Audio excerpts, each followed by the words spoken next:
We're hot. And we're here at the Lakeside studio. Well, I am. But my partner is on the road. He is headed back from Johnson Motion City. detected at your front door. Man. Yes. Did you hear that? Uh-uh. Okay, maybe it won't show up, but doggone it. If it does, everybody, I've got a doorbell, and either the dog's going by it or my wife is walking in and out the door. Anyway, but yeah, you're on your way back. So the recording after this one, you will be live in studio. And we should be live for the next few months. I hope so. I don't really see the need of a studio. Well, I don't know. I've had people in here when you wasn't even in here. So Hey, you gotta have a home. I guess. And we couldn't stay at the kitchen table forever. No, that's true. She's out there on the porch. Hopefully our little studio makes it pretty good through these next few days of storms. Yeah. Tonight and tomorrow for everybody will know about it by the time the podcast comes out, but it's going to be bad. I haven't seen a level 5 out of 5 for storms and tornadoes since the April 27th, 2011 bout. And this time the bullseye is even bigger than it was then, is what they're saying on the weather today. So yeah, from about 12 o'clock tomorrow, which will be Saturday, what is today, the 14th? Saturday the 15th. Everybody's saying it's going to be national news. There's going to be so much. Yeah, Mississippi's getting it tonight and tomorrow morning, I think, and then we get it. I'm assuming. I think that's the way it works. But so praying for all of our friends over there. Their turkey season comes in tomorrow. Think about that. Yeah. I mean, what would we be doing normally? 7-8 years ago, ours came in just like that. It would come in on the 15th. Well, and we were actually supposed to be in Mississippi. Plans just that is true. Yeah. We would be over there tonight in a hotel somewhere getting ready to hunt in the morning. Maybe. So, I don't know. After the storms we've been through, I don't know if I want any more tornadic weather during a scheduled turkey hunt with you. No, we'll not do that. It seems like me and you have bad juju with storms and turkey hunting. From now on, that'll be our day to rest. Maybe we'll cut a podcast instead of dying. There you go. Hey, we can say right outside our window, there's a tornado going across the cotton field, but we're not out there in it. So, but anyway, well, we were going to, actually, I'll just tell the truth. This is episode 52, take 2. Something screwed up. We recorded over an hour of podcast last night, and when I went to edit and put it together, some reason my partner's voice never recorded. I checked everything on the soundboard. Everything looked right. Came in from work a tad early today and started messing with it and went into the Bluetooth settings on the board and reset all that, and it seems to be working. So, yeah, we covered a lot of ground last night. Had a really good conversation. Man, it was great. And anybody wants to hear it, let me know, and I'll just email you my half of the story, because that's all you would get. As you know, I talk a lot, so you'd still hear a lot of talking. You just won't hear a lot of replies or answers or questions from Dustin. So be a one-sided conversation. One-sided. And you know what? They would see what goes on in my office a lot at work. I do a lot of talking to myself. So, but where you want to start this thing off tonight? I say we start off with your busy week last week. The things that I just dream about and couldn't attend. Oh, yeah, most definitely. Everybody by now knows that we're pro staff for Mossy Oak, so it does benefit us to work events. But they had here in Birmingham, really Hoover, I guess it's Hoover. Vestavia Hills, Hoover, Birmingham, it's all kind of all bunched together. But there's a big outdoor store called Mark's Outdoors, and every year they have a Turkey Days, and it's a big event. They'll have, I don't know, they probably had 20 different vendors there that they use, that they sell their calls. I mean, there was, of course, legacy game calls, probably the best game calls made out there. That's for you, William. Houndstooth, I don't know if Black Label had calls there or not, but Russell was there. Eddie Salter, the Turkey Man, he had his booth set up. The Wilcox guy, he was there. It was a great day. I didn't get there first thing. I had a little bit of work to do, so I was a couple hours late, which everybody is going to show up closer to lunch because they have a free lunch, free drinks. So when I got there, parking was tough to find a place to park, but we got in there, and I got in there with William, Terry, the owner, the guy that makes all the calls for Legacy Game Calls, and Roger Petty, his sidekick. What did I call him last night? Batman and Robin? Batman and Robin. Yeah, so, William, Batman, and Roger, he's Robin. I don't know if he wears tights or not, but we're going to call him Robin, but because he's always his sidekick at every event he can make it to. He has a job just like all the rest of us. And, of course, building calls and doing these shows is William's job, so he's going to be at all of them for the most part, if he can make it or don't have another show.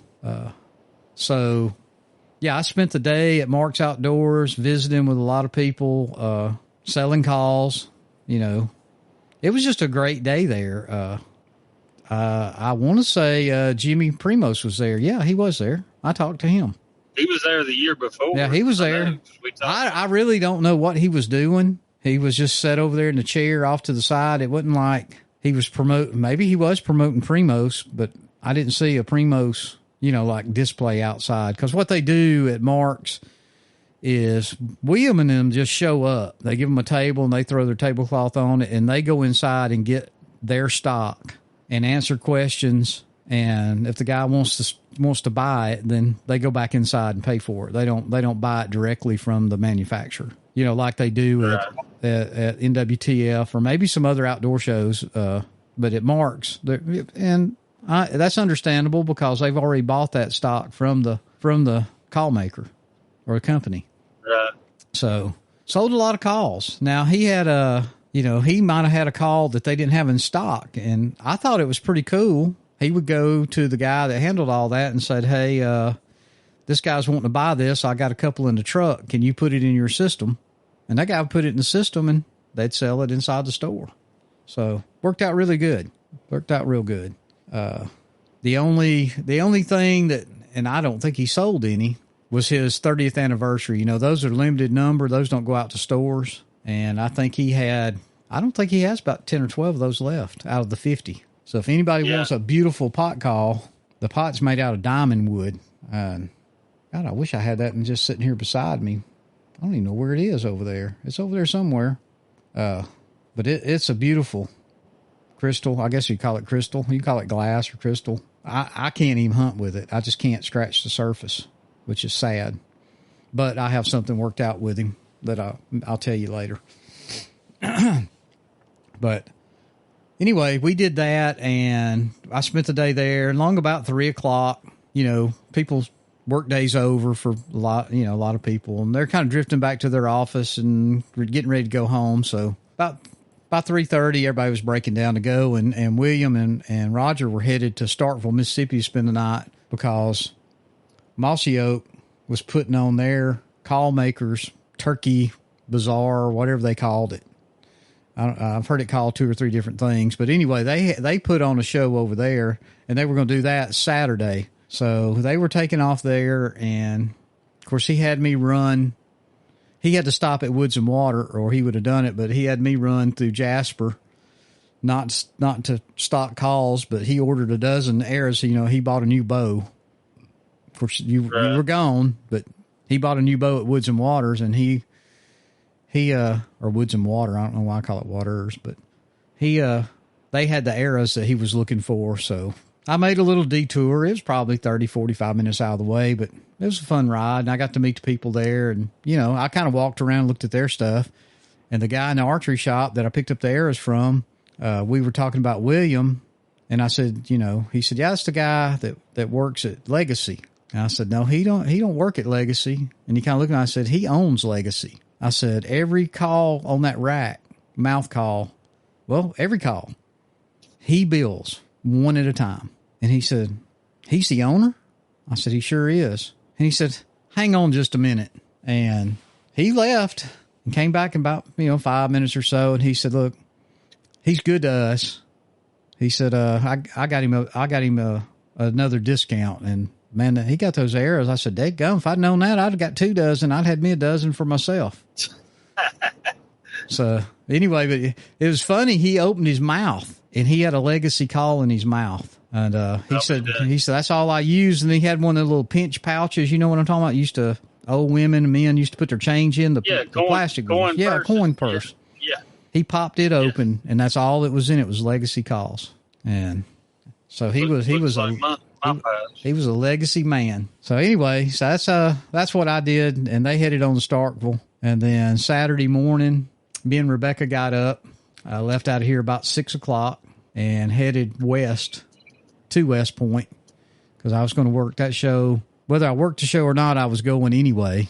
I wanted to see it. And let me tell you, it is worth going to. I'll tell everybody. There's a lot of little outdoor shows. This one's only going to get bigger. Go.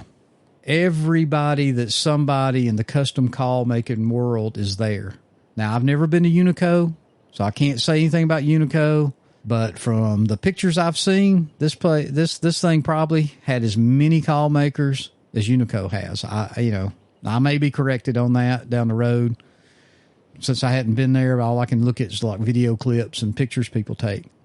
They had it, and we discussed this on the side that didn't record. But as they had the main parking lot blocked, where you would look straight at the stores. But if you was walking in through that main parking lot, the call makers show is in the open aired area to the right.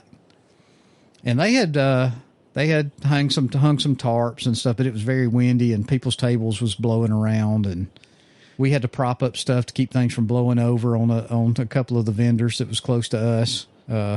But they assured everybody that they're going to close that in. Because the lighting I'll just say it, the lighting sucked other than the outdoor lighting coming in. They just had construction lights, the string of construction lights with little yellow baskets around them. They had 2 of them, one on each side, going down the middle of the pavilion, and that was the overhead lights. But according to Bobby and Dudley and that crew with gamekeepers, they're going to enclose that. And by next year, that's going to be a whole different thing because they're going to use it not just for that, but all kinds of events. And it makes sense. I mean, you don't have to heat and cool it for this event because it's going to be chilly or it's not going to be super hot anyway. But if they fix it, I would, this is my suggestion in Mossy Oak, which I know you don't care about me, but I would put roll up doors down each side of it. And the weather's pretty. I'd roll them doors up and you'd have good ventilation through there. I mean, you could have a wedding in that thing if you wanted to. Listen, if I could have got away with it, I may have had a Mossy Oak wedding. There's people get married at Walmart. I would think more of a person that got married at Mossy Oak than I would somebody got married at Walmart. So, I could see a couple that, that met and hunts together and loves the outdoors. I could see you could do something like that now. So, and that may be part of their plans. It may not be, but I'm telling you, it was such a great event. I got to meet a legend call maker. Me and you both admire, Dean Redbeard, whatever his last name, however Mundinky. I think that's how he pronounces it, Mundinky. The Mad Hatter of Mad Hatter Calls by Redbeard. He's built me and you some calls. Some beautiful calls. His calls are artwork.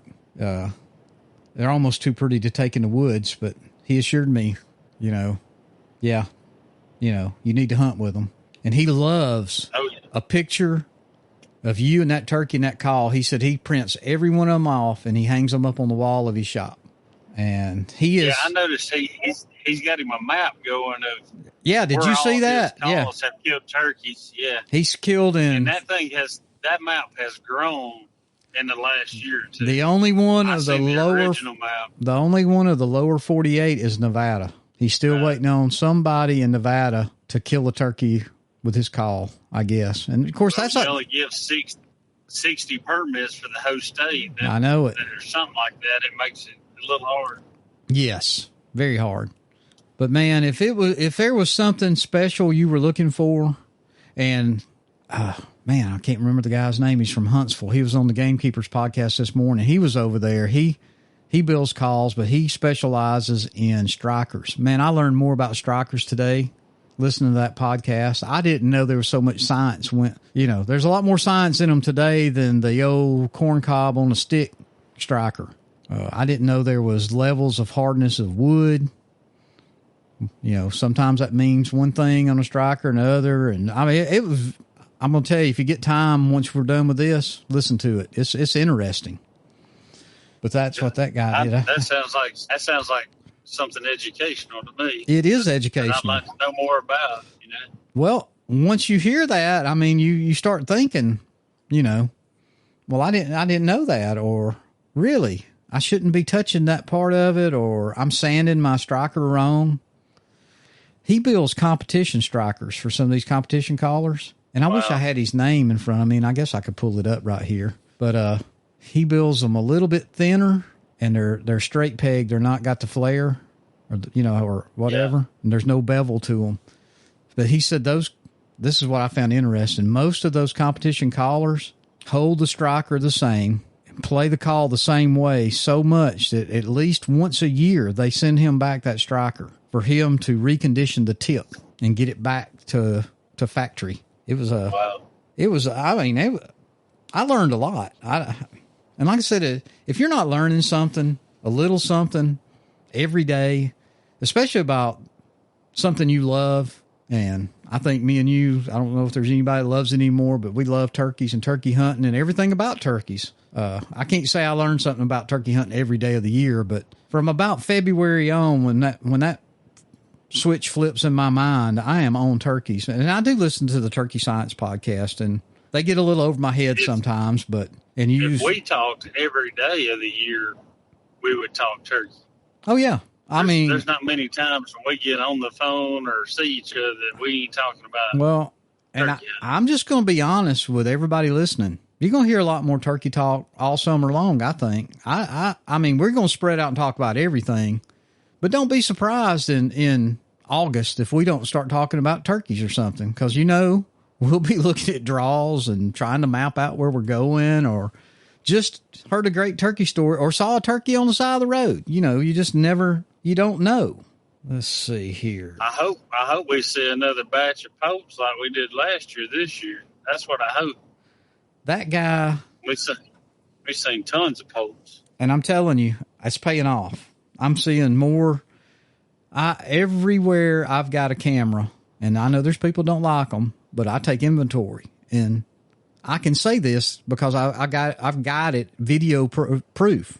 Everywhere there's more hens and there's more jakes this year than I've seen in forever. Down at my dad's place, out at my uncle's place, down on my place, down south, everywhere I've got pictures of multiple jakes. And the amazing thing is, they're not harassing the gobblers.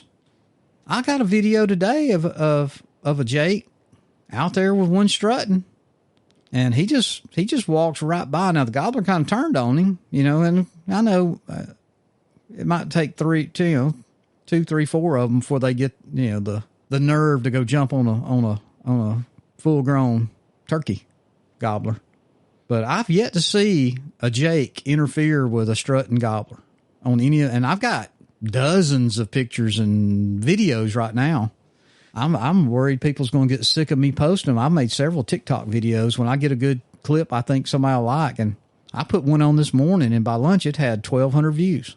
So I thought on TikTok, that's great. It's been kind of slowing down for me. But this guy I was telling you about, his name is Derek Stuckey, Obsession Custom Calls. He lives in Huntsville. He's like a fire chief. He's about to retire. He works for the fire department up there. Very, very interesting guy. I mean, it's something. I mean, I learned so much. And matter of fact, in their little window, I don't know how they do their thing, but I think he said he makes 34 different kinds of strikers. A lot of them he don't make until somebody requests it, but he said I could make a lot more. But some of them sound pretty much like the other. But he's got way he does everything, and they're beautiful. I mean, they're almost they are a work of art. Now, I hadn't seen any of these calls. I was just looking at the picture that was on the Gamekeeper podcast thing, like how I make up for our guest. But yeah, Derek Stuckey of Obsession Custom Calls. So anyway, that's who I was talking about. Y'all go give him a look if you want to. I'm not endorsing him. I don't know him. I don't own any of these products. I'm just saying I guess I'm a nerd when it comes to that kind of stuff. I just like hearing about it. You've got my ears. You've got my ears and my attention. I'll be checking that one out for sure. But yeah. Well, you may have a little time tonight. Of course, I don't know what all you do when you're by yourself driving down the road. You've got what, 4 or 5 more hours. Mouth calls. Well, take 30, 45 minutes and listen to this. So yeah, I mean, it's interesting. He was talking about sanding your striker. You do it circular, and he says, some people. And I'm bad about it. I mark my striker because I think that's the way, that's where I get the best sound from. But every time you sand it, it really changes it. Yeah. But he said he does his, he was talking about sand it circular. It was, interesting. I was intrigued. I mean, it was a great, it was about an hour long because I listened to it all the way to work. So anyway, I don't know how I got in that rabbit hole, but other than I know he was there and I wish the podcast had come out. I'd went over and actually visited with him. But tons and tons of some of the most beautiful botch calls, pot calls, scratch boxes. I mean, if you dreamed of a call, it was there somewhere. It was just an amazing show. Met so many people, and that's where you and I hanging out with William and Roger and people like David, man, they know everybody and everybody knows them. I mean, they didn't, you're working a booth. You don't go out there and mingle. These people showed up. I mean, like Dudley off Gamekeepers, very smart guy, knew his voice the minute I heard it. And then Bobby, who else? Oh, there was 3 or 4 more people. One of the high up clothing buyers. All these were young guys. Bill come by, the CEO. I think he was just walking around looking. I don't think he actually come to visit. But everybody picked up that loan box. Dudley bought one. Bobby bought one. And, I thought we had another 1 or 2 sold, but I think they're just going to borrow theirs when they need it. But Dudley just couldn't put it down once he picked it up. And you know how sweet it sounds because it's going to be in my box with us this year. And on them windy days, it's going because it will flat put out a sweet cluck wine. It just sounds so good. But anyway, that was kind of the extent of the show. I mean, we went over and shopped in the store.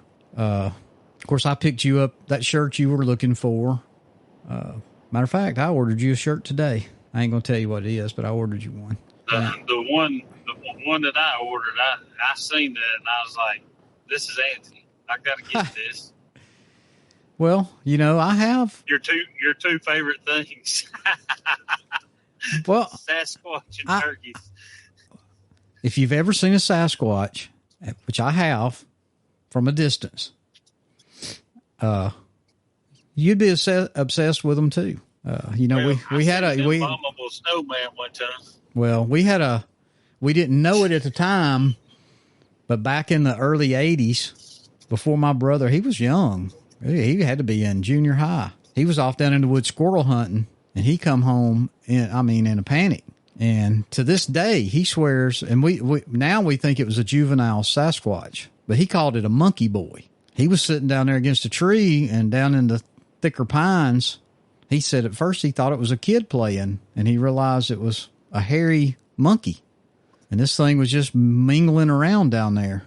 I don't know what it was doing, foraging. I don't know. But he said it was there for a long time. And when it finally, he didn't think it would see him, he busted it back up the hill. That was a pretty good ways from the house. I mean, you know how it was back in the day. We all roamed everywhere. When we lived in the woods, it ain't like we had neighbors. Right. so, and I'm telling you to this day, I could call him right now and say, tell us about the monkey boy. And he would tell you, and he would not bat an eye. And we made fun of him a little bit back then. And I never saw a track or anything, but I seen one run across the road on me in Dallas County. And come to find out, did you know Dallas County is one of the highest sightings in Alabama of Sasquatches? There's a little factoid for you. That's interesting. Mm-hmm. I seen one. I saw him cross the road on me. Does it scare me from going in the woods? Nope. Am I scared of them? Nope. Do I want to go face to face with one? Nope. But I don't see dead bodies of people tore to shreds, so I don't think they bother nobody for the most part. So, but anyway, let's get off me being a fruitcake.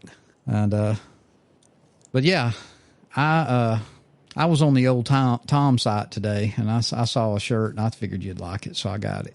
And it should be here my first week or so. I'm telling you, people just don't know how many turkey hunt related shirts and hoodies and stuff that we own. I know. And turkey hunting hats. I've got a whole basket full. I've got to do something. I haven't even worn yet.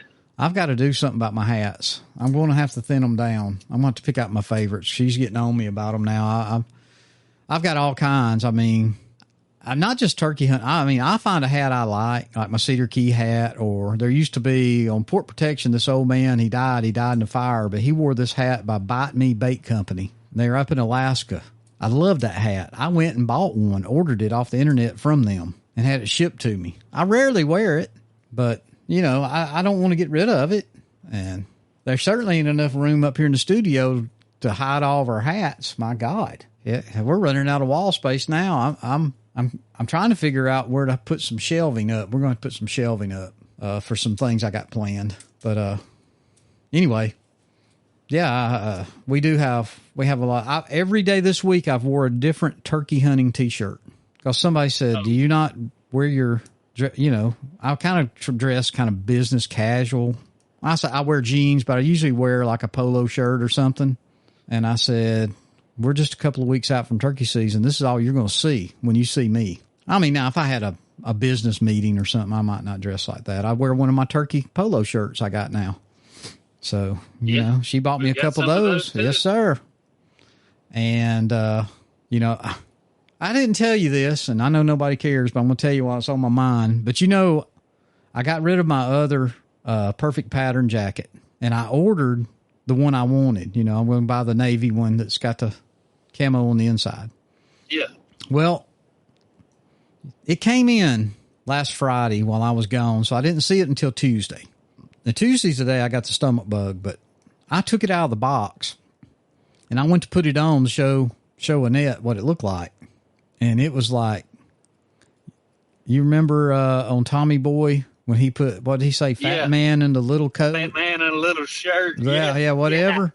That's what, I couldn't get my arm in the other side of it. And I said, there's something wrong.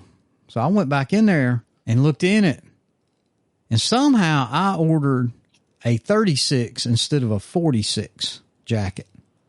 So immediately I got on the website and got their customer service email, which is really their sales. They're not a big company. And I emailed the guy and I said, look, I don't know if I did it. I don't know if it was just the order was put in wrong on your end. I said, it really don't matter. I'm not mad either way. And I hope you're not if I ordered it wrong. I said, I took it out of the box and I said, I need a 46 regular. And I'm talking about like in 5 minutes, I got a reply back that said, well, the 46 regular will be out of stock till March 25th, which I did. I'm going, well, heck, they must have, when I ordered, I got an email saying it shipped like 2 days later. I'm going, well, shoot, they got them in stock quicker than they thought. And anyway, I said, that's not a concern. It don't matter because I can't wear this one. And the next email was a return label.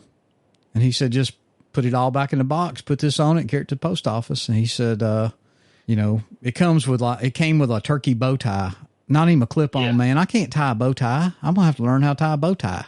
I will just because I got a bow tie now, or I will have. But I put all that back inside it and just closed the box up and retaped it, shipped it right off. And he said, as soon as they come in, we'll ship you the correct size. I mean, you talk about great customer service. You can tell you're not You're not having a customer service department in India somewhere. Have you noticed that, though, once again, about the great sport of turkey hunting and hunting related? It seems like every time you give a customer service, it's great. Oh, yeah. You know, when that collier's broke, no problem. JT, I told him I broke that call. The call didn't have a defect. I squished that call somehow, sitting, rolling, doing something. And I thought he would just take it, I could ship it back to him. He'd just put another piece of ceramic in it. And he said, nope. Or at first he said, I'll put you one in the mail. And I said, wait a minute. I'm not asking for free. I broke this. No problem. No, not a problem. And William at Legacy, every call he bills, with the exception of mouth calls, of course, it's lifetime warranty. Strikers, pot calls, everything he makes. He don't care if you take a hammer. I heard Roger Petty tell a guy, if you get mad and beat it up with a hammer, send it back. He'll send you a new one. Now, Yep. If that really started happening, I'm sure he might make a C section 2 of my lifetime warranty. But, Yeah. I mean, I've never got mad at a call, where I would sling it off the hill.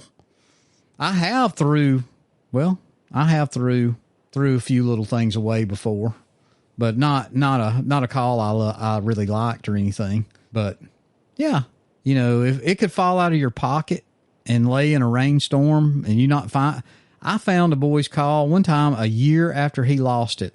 I just happened to sit down at a tree I guess he was sit down at. Now it had already rained on it and the glue had come loose and the glass had fell out of it. It was ruined. I carried it back to him. But if that had been a Legacy call or a JT call, probably anybody, to be honest with you. I'm not going to say you couldn't, I guarantee you Turkey Man would warranty it if you had lost it and it fell apart like that. That's the great thing about our sport and our industry. And for the most part, all the outdoor sports. I'm keying on turkeys because I consider myself a turkey hunter. I'm a turkey hunter first. I hunt everything else last. And I would hunt turkeys 12 months a year if I had enough money and could fly around to places I could hunt them. And I found out you can hunt turkeys in New Zealand 12 months a year. No limit. And they're supposed to be plentiful. Oh, flocks of thousands. Not hundreds. Thousands. They're like a nuisance there, right? Yes. There's no predators for the turkey. They just eat, breed, live, and die unless you shoot them. Now, problem is getting there. It's a 30-something hour flight. It would be several $1,000s to get over there and back. So, but that would be, golly. You think hunting in Canada like we're going to do this year? Man, yeah. Tell somebody you went to New Zealand and killed a turkey. I know it would be better than Hawaii, and we're going to go to Hawaii one day. It's going to happen. Oh, yeah. So, but anyway, what else have we got to cover here tonight? I mean, we made an 1.5-hour podcast last night, and we ain't even got 45 minutes yet. I mean, we talked about all kinds of things. And we might not get into some of the stuff we did last night. We'll save it for no, that's true. Weeks just when we're in the studio together. That's true. It will be nice not to have to do all this Bluetooth, worrying about phones dropping, that kind of thing. But, talking to my son tonight, he had no idea you were in Tennessee. He had no idea we interviewed people over the phone or over Messenger or whatever, however we do it. He said, I thought he was in there with you. I said, nope. He said, well, I'll be. He said, I didn't realize that. And I said, well, if you'd paid close enough attention, you'd heard us talking about it. But, Right. But, I mean, that goes back to, I guess, the quality of sound wasn't bad at all. Well, I mean, and I hope we keep making them better and better. I mean, we've came a long way from it taking us 4 hours to download or upload the first one. Oh, yeah. Yeah. And I've got, since the inception of getting it going and, I've learned a little bit about editing and that kind of thing. And I got my what would you call it? It's a program called Corel. I bought it years ago. It's about a $2,000 program, but I changed computers and we changed operating systems and all kinds of stuff. They went to like an online thing where you would pay a subscription yearly to use it. And I went round and round with them about it. I said, no, that's not going to work. I'd already paid all this money. And finally they come out with a patch where I could re-download it. I had my serial number to the software where I downloaded it from them. And I got it working, and man, that's why I can do all those cover pictures and put our logo up there and type in the name. I can, shrink the picture down. I can almost do anything we want. If I was a little bit better with it, and maybe with a pen, I could probably draw logos, that kind of thing. I mean, I enjoy that side of it. And, back in my younger days over at the other company I used to be a part of, my job was the graphical interface on all of our control systems. I drew in all the air handlers, the motors turning, and, looks like air blowing down the ducts and sensors on the walls, floor plans. I could take a picture of a facility and you like click on the door and you go inside and you're inside that room and you'd see the sensor on the wall and know what air handler temperature was, drag all that in. I did all that kind of stuff. I loved it. Now, it was time consuming and there's a lot of late night hours. It's me and my buddy that owned the place that we bought our controls and stuff from. He said, yeah, everybody thinks this is a real cool romantic job. He said, but they don't know you're here at 1 o'clock in the morning, inside a building, taking pictures and doing stuff when nobody's around. And so graphics and stuff, I really like. I don't know enough about it. It's like everything I do. I know just enough to get me by, I guess. I know just enough Excel to get me by. I can do simple formulas and make spreadsheets and that kind of junk that I need. But I've had to learn it because I do a lot of bid work that comes in on Excel forms that you have to go through and figure out and whatever. So anyway, there's another rabbit hole I guess we dropped off in. But I know we talked about it. We're going to talk about it again. I decided where I'm going opening morning. Me and my brother's going to hunt together. And I won't disclose the location, but it'll be in Jefferson County. I don't know if you saw that this morning. Some guy on the turkey page, honest, good question. He can't make a turkey gobble. He knows they're there. He said, how can I kill a turkey on Smith Lake? And there was some dude, and if he listens, I apologize, but such an asinine thing. First comment, well, first thing, you don't tell everybody where you're hunting. I chimed in. I said, dude, Smith Lake has 500 miles of shoreline. It encompasses 3 counties, Winston, Walker, and Coleman. I don't think he's gave away his location. And lots of public land. Oh, my God. He didn't say it was public. He didn't say it was private. He just said it's Smith Lake. Right. Well, I am on Smith Lake. And let me tell you, they ain't no turkeys where I live. Not around here. There might be some up the road, but there's very few of them. I wouldn't hunt them if I could because I don't ever see but 1 or 2. But, and that's miles up the road. But I'm thinking there's always somebody out there with some kind of smart aleck remark. And no call for it. I mean, there was a lot of people helping him, giving him advice what to do. He sounded like a new hunter. And so then they would get into their inner answer squabbles. Like one was like, don't call to them. You're going to educate them. And this other guy, that's BS. You can't, they're not going to learn that call. And then somebody comes in, defends the other guy. I just let that go. But, if they got ugly with the guy posting, because he didn't post anything wrong, he didn't give away no locations. That's like me saying I'm going to Walker County turkey hunting. I ain't telling nobody where I'm at. Walker County's a big old county. Jefferson County's a big old county. Dallas County's a big old county. Now, if I went, I'm going to Jones Chapel and, by the fire department and hunting, yeah, you just messed up. And by the way, I don't hunt at Jones Chapel by no fire department. So, you can. I don't think you'll kill nothing. The DG's right there beside it. So, I don't know if they sell turkey calls over there at Stevens or not, but you might hear somebody blowing on a turkey call over there, but you ain't going to see no turkeys. Oh, not there by the store or the fire department anyway. But, so what's your plans, when you get home? You going Wadowee, right? I'm going to Randolph County. Well, I don't want to disclose where I'm going. Oh. I'm going to Randolph County. Oh, I'm sorry. I didn't know you hunted in downtown Wadowee. I just trying to find a landmark. I don't know what county that's in. No, it's Randolph. Yeah, I'll be in Wadowee.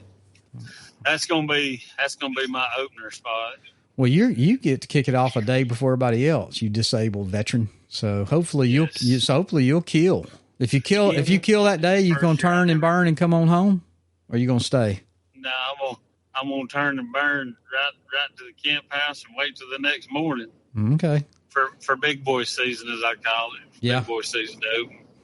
I'll be honest with you.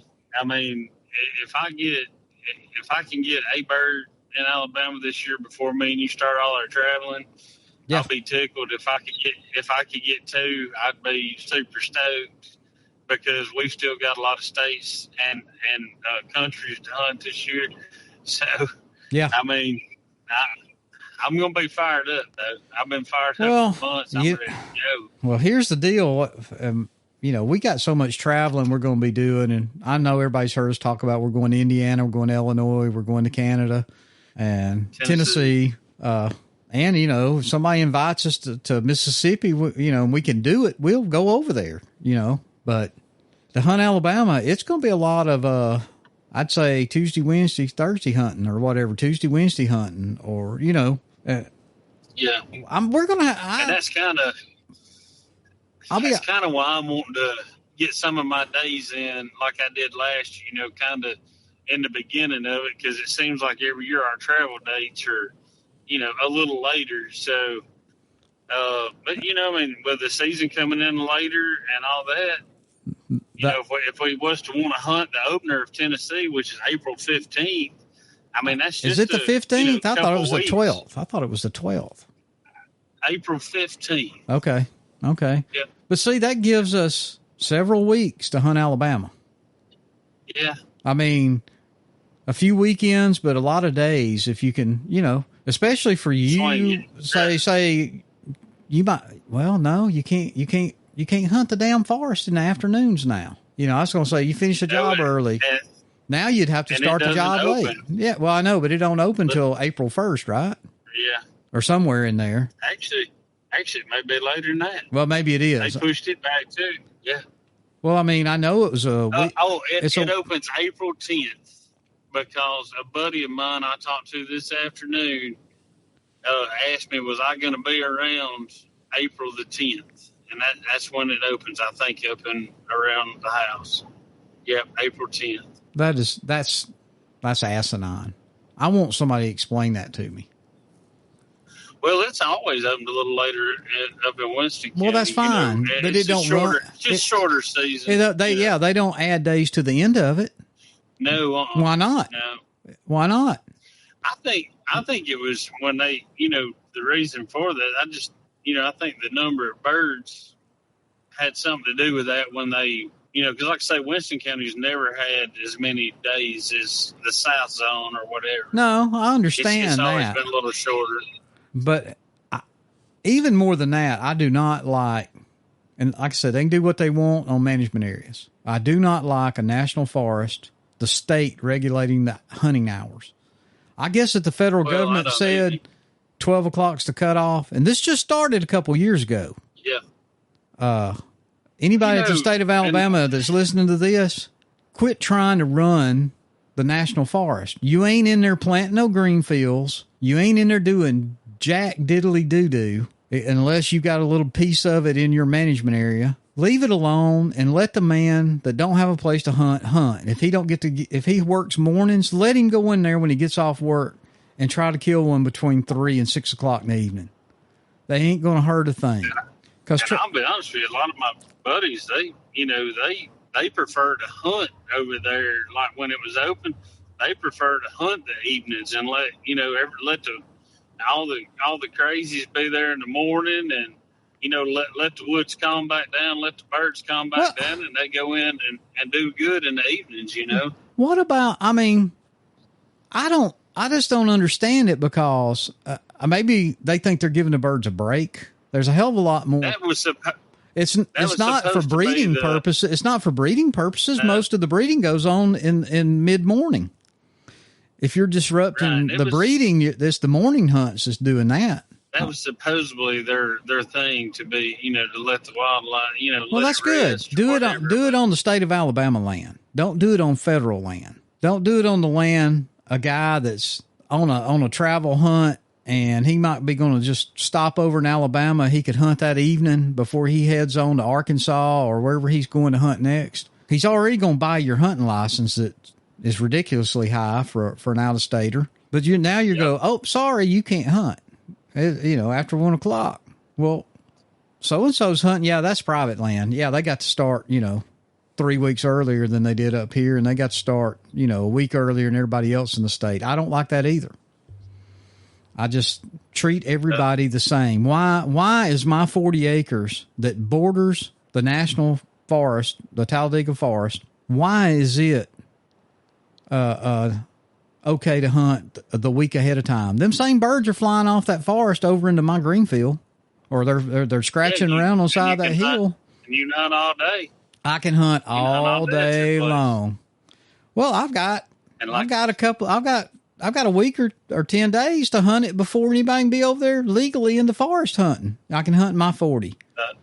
So, I mean, I'm not saying it's covered up with turkeys, but 40 acres ain't going to hold birds. They're roosting on the forest. I mean, they might be roosting on my place too, some, but those birds are public land birds. They're not private land birds, because behind me is 20,000 acres of national forest. So that's like the deer. I don't want nobody telling me I'm killing private land deer up there on my little spot, because all them deer, they living on the forest 99% of their life. They're public land deer.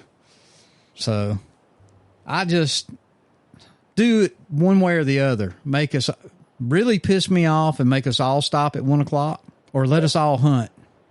I mean, well, you and I are actually going to go to a couple of states. Oh yeah, where we have to stop. Oh, I know. Which is going to be odd for us, because if we can hunt 16 hours, we'll hunt 16 hours. You know what? I was thinking about that today, Dustin.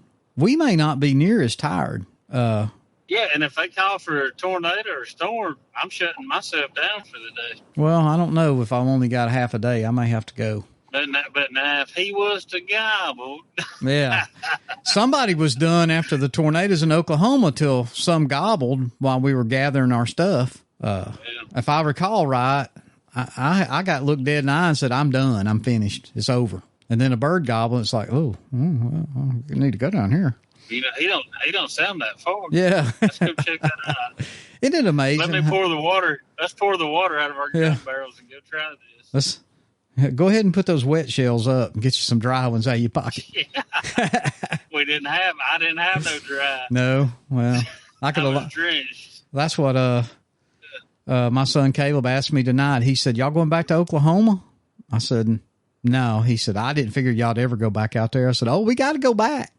I said, we're going to go back. Oh, yeah. We just, I'm working on something for Oklahoma now. Oh, are you? Good deal. Yeah.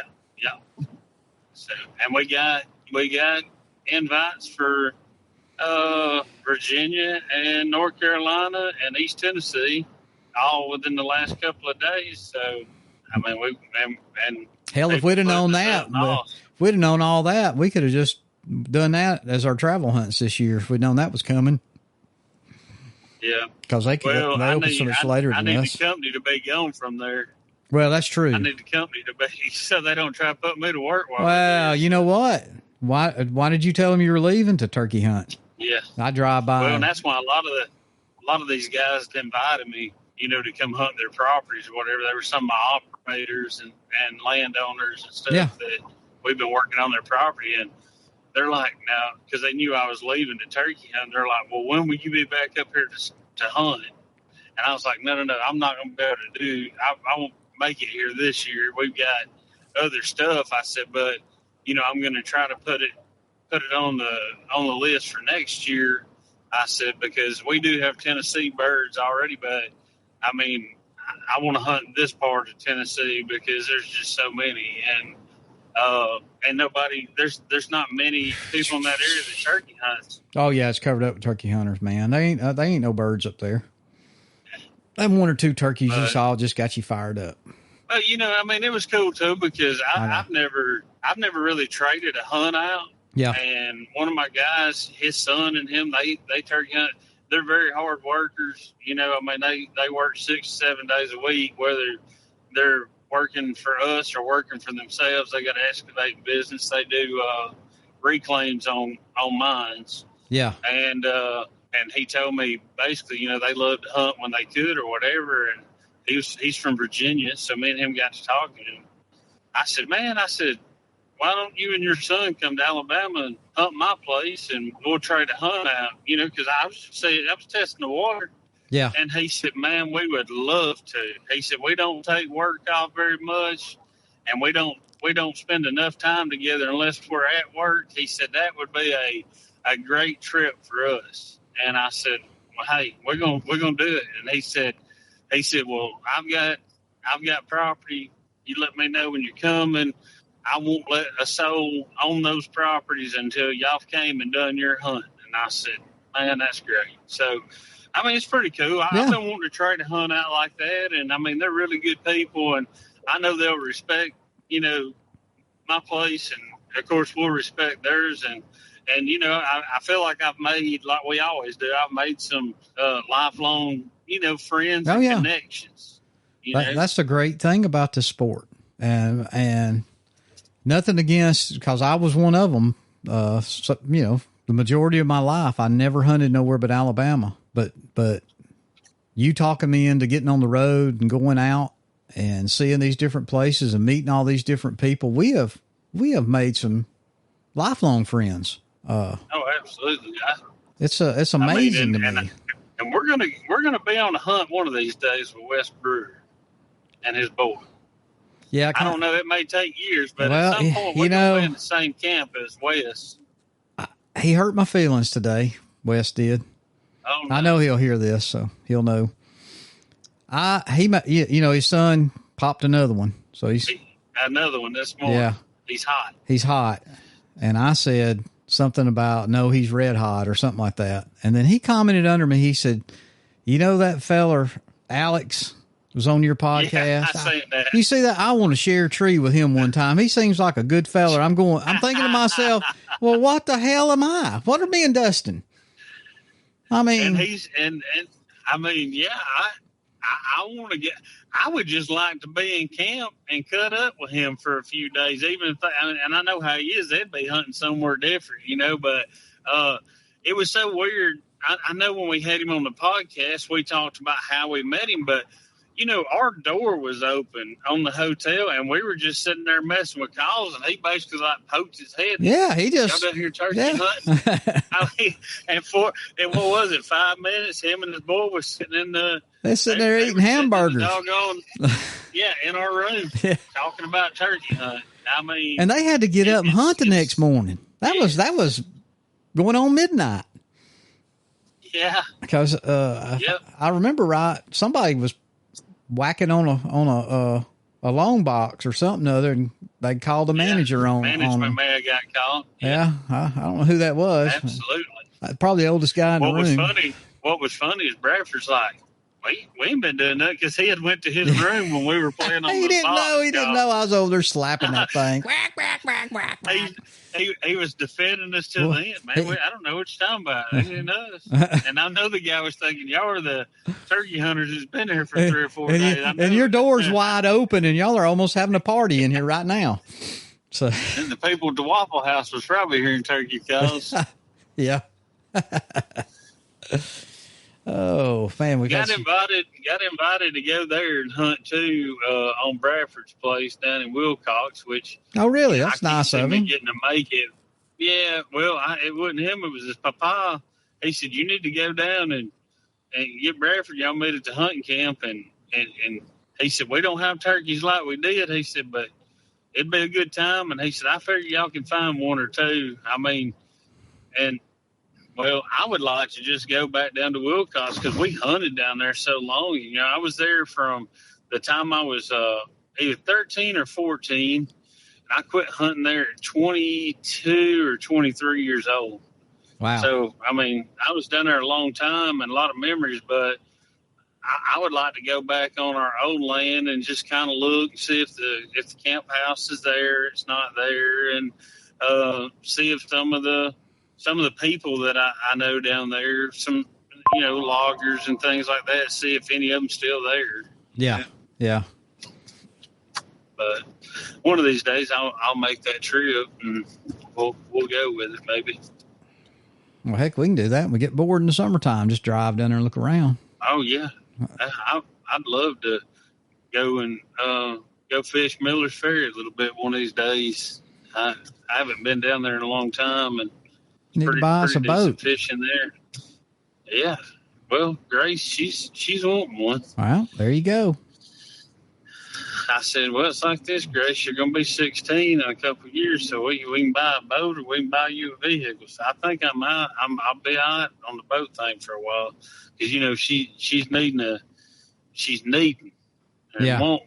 Yeah. She's wanting a brand new Ford Bronco, and she's lost her mind. Sheesh.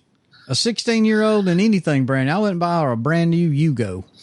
Nah. They're going to get you got to buy them a beater. That first car, they're going to beat the crap out of it. They're going to wreck it. They're going to run into the...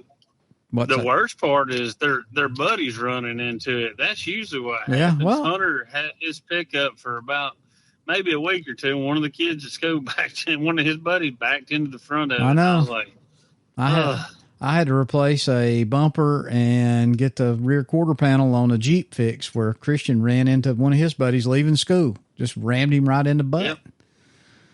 So, yeah, I know how it goes. They got that tunnel vision. They're ready to get out of school. Oh, yeah.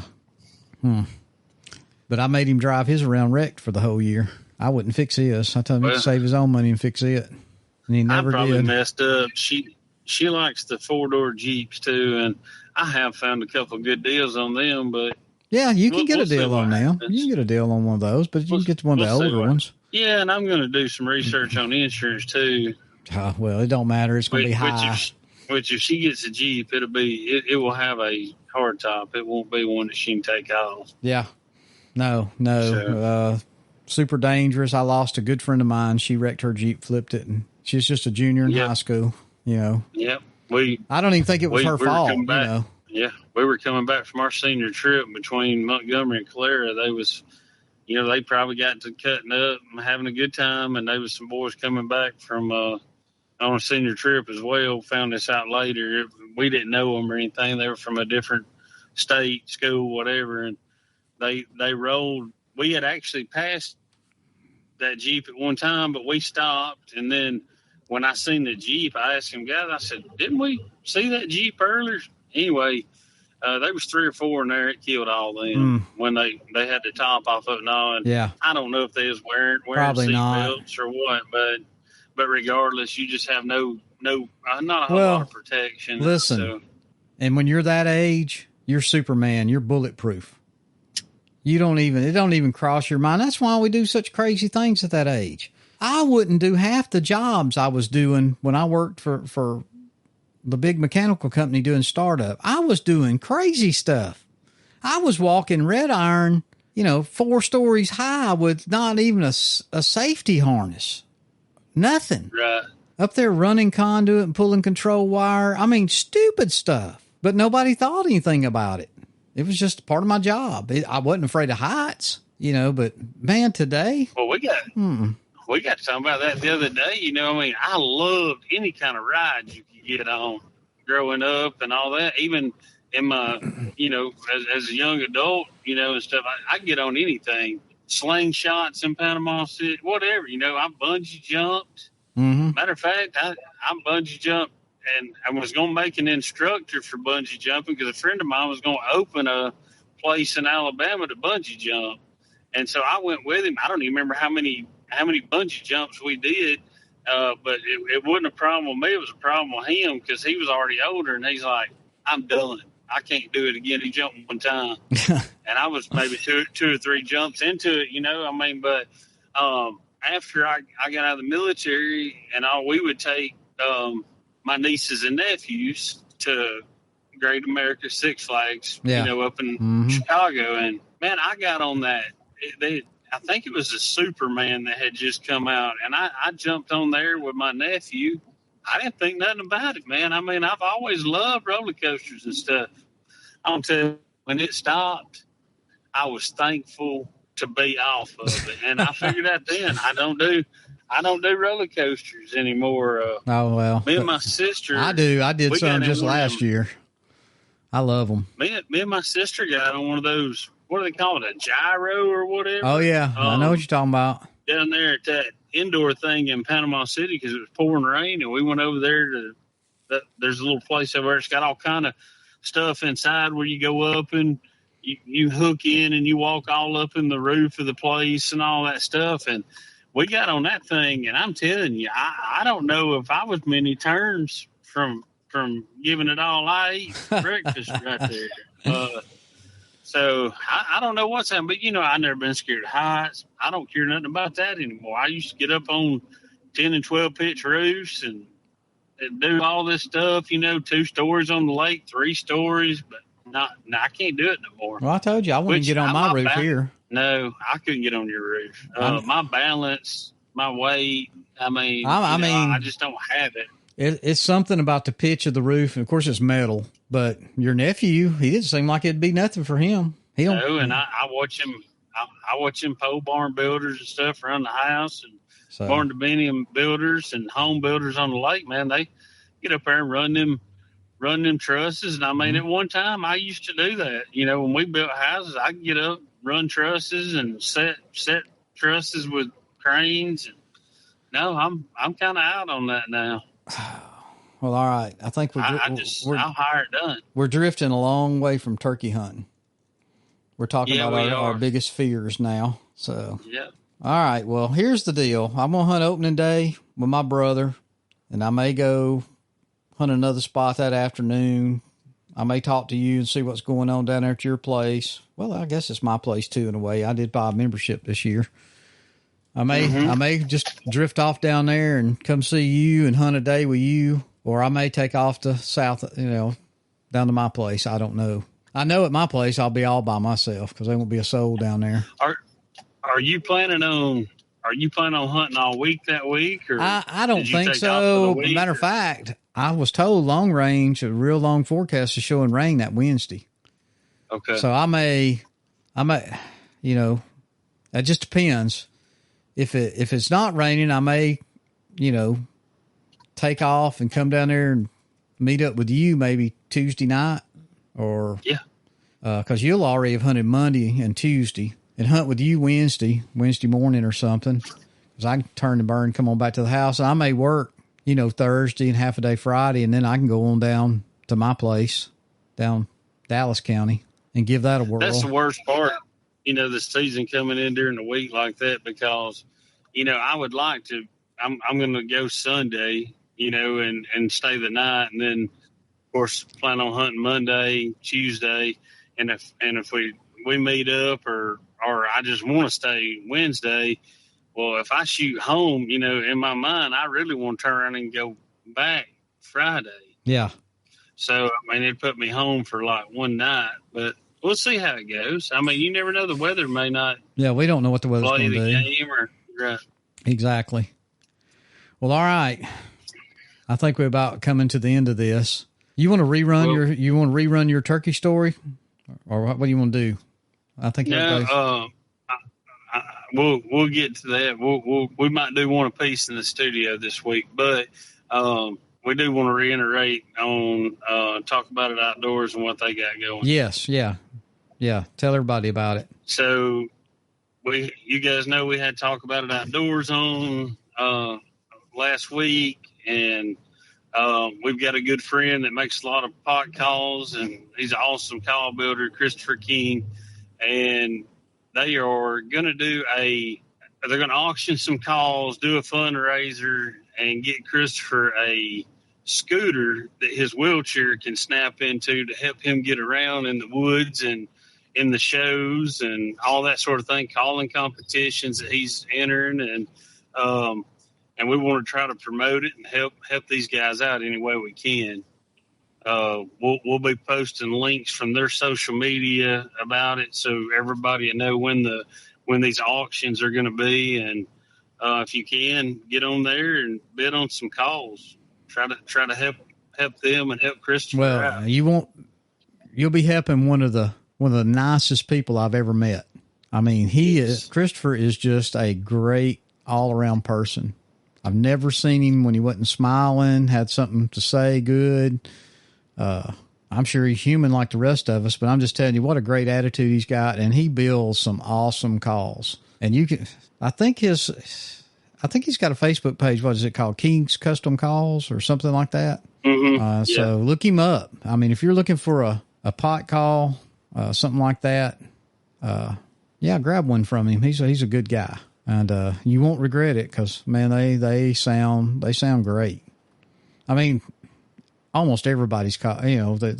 Everybody we know builds great calls, but there is some people out there. You might pick one of them. It just sound like it was made in somebody's basement that didn't know what they were doing. And you go, oh, Anthony built that call, but not Christopher. He hand turns all of his pots, and he does it all. I mean, it's a fine custom one at a time call.